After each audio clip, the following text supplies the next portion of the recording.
ungitshela ukuthi wena mhlawumbe kuney'nswelo lapha uyazi kuhle ngale uzwe kunjani. Wena sokuhambe kuyozi-check-a noma kube khona into oyenzayo-ke njengoba socabanga ukuthi ukuthi umntwana nkosami simthole sekukudala inkinga. Ngihambile ngabe check ngabona ukuthi ngathi wena oba nenkinga mangekho yayisindlela uyangihlangela kanjalo nami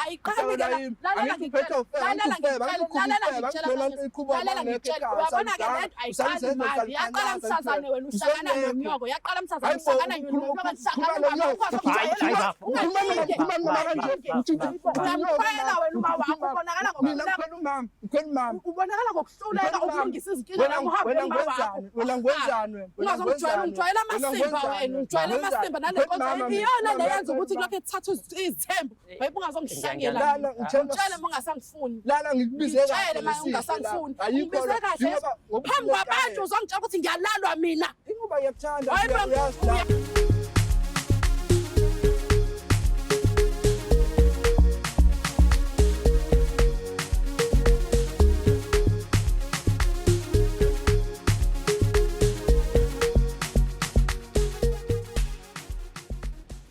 Mbukelo wohlelo silungisa umjolo masikubingelele bese siyakwamukela ku-episode yanamhlanje yohlelo lakho olithandayo. Njengenjwayelo igama lami ngingudlala Matifane and I am the next big thing in KZN. Mawukuthi uyaqala ukubukela njengamanje siyakucela ukuthi ungakhohlwa ukusubscribe, ulike, uphinde futhi ushare i-channel yakhe ebizwa ngokuthi Umjolo Shows. Ningakhuluma izinto ongazenza kule show uyazi ukuthi you can join as a member of this channel. Uphinde futhi upress nangu thanks lapha eceleni khona uzakwazi ukuthi ulekelele thina sikwazi ukuphakama sihambe siphezulu. Ngabe siqala ke ishow yakho siqala ngomthandazo omfishane kodwa onamandla. uNkulunkulu kaMatifane sihawukele. Mengabe senze njalo izinto zethu ziyokhanya zibe zinhle zibe mhlophe whenever kuziwa emjolweni. Ngabe uneyinkinga yini ezisinto umjolo lula kakhulu ongakwenza si-email njengamanje umjoloshow@gmail.com that is umjoloshow@gmail.com. Asambe siyobabona ukuthi indaba zabo zihamba kanjani uyangazi ngiyawufaka usawoti uma kumele uma kungamele silungisa la kumele silungise khona sibangene. Babukele emakhaya igama lami Nkanyiso wakwaDlamini ngibhalele le show igama layo Umjolo Show ngesizathu sokuthi ngizofisa ukuthi ingilungisele inkinga phakathi kwami nomntwana.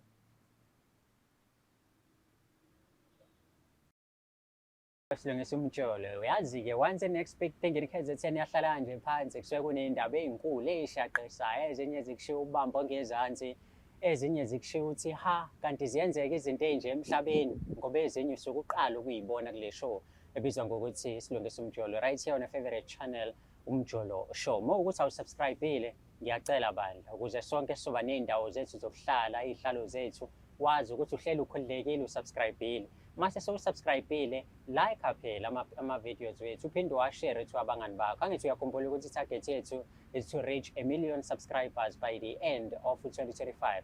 Mengabe nje sithi happy new year angazi uyobunobani angazi uyobuwenzani mhlawumbe hayi futhi hayi ngaze ngigeje phela ngibuye ngigeje. Kodwa-ke uyazi ukuthi mabe siqala ishow yakho siqala ngokuthi sikukhomboze ukuthi you can register and bet using EasyBet usebenzise necode yethu our promo code ebizwa ngokuthi umjolo. With that being said njengamanje ziyasuka siyayisusa-ke uyabonga ngihleli phansi and uyazi ukuthi mase ngihleli phansi sekukhona umuntu engizokhuluma naye khona dadewethu enginaye le eceleni kwami ngizokwazi kabanzi ngaye umjolo wakhe impilo nje yakhe yasothandweni ukuthi ihamba kanjani. Uyangithemba ngani asizwe ukuthi kuhamba kanjani kusisi dadewethu sawubona. Yebo futhi ngiyaphila kunjani mama? Ngiyaphila igama lami mina nguMatifane kodwa-ke kuthiwa-ke ngi-next big thing ngimsawuta. Usisi yena esinaye namhlanje ungubani wakabani? Amanda Gumede. Amanda Gumede Qwabe yeye phakathi wayo awusuka amadoda ayikho nje into enyakazayo uma ngikuthoba nje mama ethi nje kancane enganyakazi ngabe ngizaleliwe esibungweni esishoni. Awu kuyatshekisa mama awusuka amadoda njengobani utshekizisa hayi futhi Matifane. Okay dadewethu ulana-ke namhlanje simply because kunomfowethu la uyibiza ngoNtuthuko so uyamazi uNtuthuko? Hayi awumazi? Uyamazi uNkanyiso? Yebo ngiyamazi. Yabo ukuthi ngiyakubona ukuthi ngiyakubona ukuthi ngifuna ukukuthola kahle kahle ukuthi umuntu oloyali nothandweni yabo because mengabe ngithi Intuthuko hayi uphuma ushone ngale kodwa mengithi Nkanyiso uyazi ukuthi awubambo lwami lolu yabo. Nangokunkanyiso namhlanje ukubiza la ohlelweni ufuna ukuthi nikhulume naye. Uyamazi unkanyiso. Uma umazi kanjani? Ngiyamazi unkanyiso. Baba ingane yami ngiyingoduso yakhe, isithandwa sami. Oh, uyingoduso. Sekuhambe kwaze kwafika lapho. Ongitshele ngaye kunkanyiso umuntu okanjani? Uma ungangichaza nje mhlambe i-personality yakhe. Unkanyiso umuntu onothando. Uyabahlonipha abanye abantu, nami uyangihlonipha njengengoduso yakhe. Umuntu ofundisekile ngisho ngithi hayi uphuma ekhayeni eli-right. Okay. Impatho nje ibuzwa kimi. Alright. So iy'nkinga ziba khona othandweni. Definitely nani kukhona iy'khathi la kuke kuhambe nizithole niba ney'nkinga. Uma niba nazo mhlambe niyixazulula kanjani njengoba namhlanje nizithole nila ohlelweni? Iy'nkinga izinto ey'hleli zikhona kodwa angazi noma ngingathi ngilula kuyena. Ezethi nje inkinga uma sesike saba sembhedeni ngala ngasekamereni angifuni ukuqamba amanga ngibuyele ekhishini senguwumuntu engingenile ekamereni ngingayena. Okusho ukuthi nina iy'nkinga zenu zixazululwa. Angifuni ukuqamba amanga noma ngathiwa bengade ngidinwe kanjani kodwa nje okuningi kwakho okunye kuze ngingamela ukuthi manje size sibuyele lapho ukuthi ikambe besikade sibangile ethini uma sevele wangicofoza. Kushuthi usho ukuthi awunqeni mhlawumbe ukuthi usathi usakhuluma naye avela kuvala umlomo akufake into. Kuyangithokozisa lokho. Kanti unzima unkanyiso la ekwenzeni izinto zabantu abadala. Nanokuthi phela akekho umuntu wesilisa engimaziyo ngaphandle kwakhe. Manje ngisho nje ngithi hayi konke Nkosi yami. Kwaqalwa uwe. Wakunikeza umntwana waqedwa ukukhokhelwa ingoduso yakhe manje. Wazwa neqiniso nangumuntu. Hey, bafethu, niyabona kodwa ukuthi izinto ezinhle uyamthatha umuntu umbeke phambi kwakho. Mase phambi kwakho umfundisa umkhuba. Usewujwayele kumkhuba manje, menze ngendlela othanda ngayo. Athi uthi uyakuthethisa uvela uthi awukahle, awazi ningikwenzani. Athi ungenzani umthatha umbhekisele. Usho ngento. Nabo ofakazi. Wangithi uyabo? Bafethu, hey cha kodwa niyalona uthando lemnandi kanje. Well, asikho ke lapho, la sikhona la. Untuthuko angazi indaba untuthuko la kumina olimini. Mhlawumbe ngoba ngisuke ngaqala ngayo. Unkanyiso. Ukufuna la namhlanje ukuthi nikhulume. Njengoba efuna ukuthi nikhulume, mhlawumbe ukhona into elindele ukuthi uzoyisho noma wena uthi hayi no. Ngifuna nje ukubona yena sekhuluma ukuthi ufuna ukuthini kumina. Ngoba ngisho ngithe unkanyiso umuntu onempatho nonothando. Ngingasho ukuthi mhlambe ezinye zendlela zakhe mhlambe angazi ukuthi nje ngibona amakhamera, ngibona abantu engingabazi kwayena bekade engekho ngokomsebenzi. Mhlambe kukhona okuhle angilethele kona. Yeah, kodwa usuready ukumbona manje. Ngihleli ngiready ukumbona umuntu wami. Dadewethu ready, I am ready and I'm sure you are ready ukuthi sibone ukuthi episode yethu yanamhlanje siphatheleni. Ungayindawo, hlala lapho khona ke. Mina nethimba lami siyahamba nje manje siyomlanda umfowethu unkanyiso simbeke la. Siyibone le ndoda eqalayo, eqedayo, evalayo. Ungayindawo. Mntaka baba. Ngiyaphila. Uyaphila kodwa? Ngiyaphila. Hayi mfethu ngiyathokoza. Yazi mfethu unenhlanhla la bengikhuluma nomuntu wakho. Ngabona ukuthi umuntu onenhlanhla uthokozile ngenye indlela. Ngeke ngamthesta ke yabo. Ngimthesta nje ngebiza igama engingasilona lakho. Hey sicishe saxabana impela usithi hayi akamazi lo muntu. Wazi wena mfethu. Wangitshela ukuthi wena umqali. No nje wendlela. Zonke izinto ziqala kuwena. Njena lantsha yami. Mfethu namhlanje ula ohlelweni simply because uthe awusithathe usibeke la sizolungisa inkinga ongayiboni kahle. But ke mina ngithe mengikhuluma nomama mfethu ngoduso usho njalo, right? Mengikhuluma naye mfethu yonke into ihamba kahle, ubukeka yonke into right futhi umphethe kahle. Mhlambe ke ukumbuza nje imibuzo embalwa engimbuze yona manje sengiza ngapha ngakwena. Ngichazele nje ngayo Amanda mfethu umuntu onjani kuwena? Umuntu right nje onothando nempatho. Umuntu right unothando nempatho uyakunakekela which is into naye ayishilo vele leyo ukuthi nawe umphethe kanjalo. Mfethu uma nineyinkinga ke mhlambe ngokujwayelekile ngiyazi ukuthi ushilo wathi uyinkunzi lapha embhedeni. umnabi esavuke ngakusasa engafuni lutho. Kanjani phela aqinisile phakathi kwayo. Mhm. Manje mfethu inkinga-ke nansi la ikhona. Namhlanje uthi umthathu umbeke la phambi kwethu. Yini la kade ubona ukuthi ngisho wathiwa nisembhedeni usuqedile waqeda kodwa ngeke ilunge idinga umuntu wesithathu. Ngeke ngabona ukuthi mase sesiqedile embhedeni uvele ejabule kakhulu manje nanokuthi ukhona ukukhuluma naye okunye agcine engakuzwa angathathi serious. Ngathi ngcono ngibhalele la eMjolo Show ukubona abazwazi ukuthi besixazululele kule nkinga esinayo. Okay, mfethu angingabe ngisangena-ke manje phakathi kwenu. Umuntu wakho lo yamazi wamkhokhela. Khuluma naye mfethu. Mina sengiyongena lapho nje kumele ngingene khona. Kodwa njengamanje umthathe. Njani Amanda? Right. Yaphila sithando sami bakithi. Ngiyajabula ukubona. Yazi kakhulu. Kade ngagcina yangithokozisa. Kodwa khona into engangiphethe kahle. Ngithe angikubize ngibhalele le show le. Ngikubize uze sihlangane khona. Ngiyakuthokoza ukuthi ukwazile ukungihlonipha ungilalela. Ngithe mangikubiza ngibhalela le show wase uyasondela wase uyavuka. Uyazi nawe ukuthi yonke into osuke uyicela ngizoyenza. Ngiyabonga bakithi uma nami ngisahlonishwa ogumede ngisenayo indawo enhlizweni bakithi. Na kanjani? Cha mama, ngithe angibhalele le show ngoba kunezinye izinto engingayitholi kahle engayiqondi phakathi kwethu sobabili manje esezingisolisayo esezingididisayo manje. Eziphi lezo zinto ezenza ukuthi inkosi sami singakwazi ukuphindela la esiyayisixazulule khona izinkinga ngoba phela thina ezethi inkinga eziningi sizixazululela embhedeni lezi ezixazululelwa phambi kwamakhamera nabantu engingabazi Cha ingoba mama bengizozama ukumkhombisa ukuthi ngiyamthanda kangakanani futhi mfisa unothando lethu lube kwelinye ilevel kwelinye izinga. Hayi ngiyakuzwa-ke sithandwa sami angike ngilalela.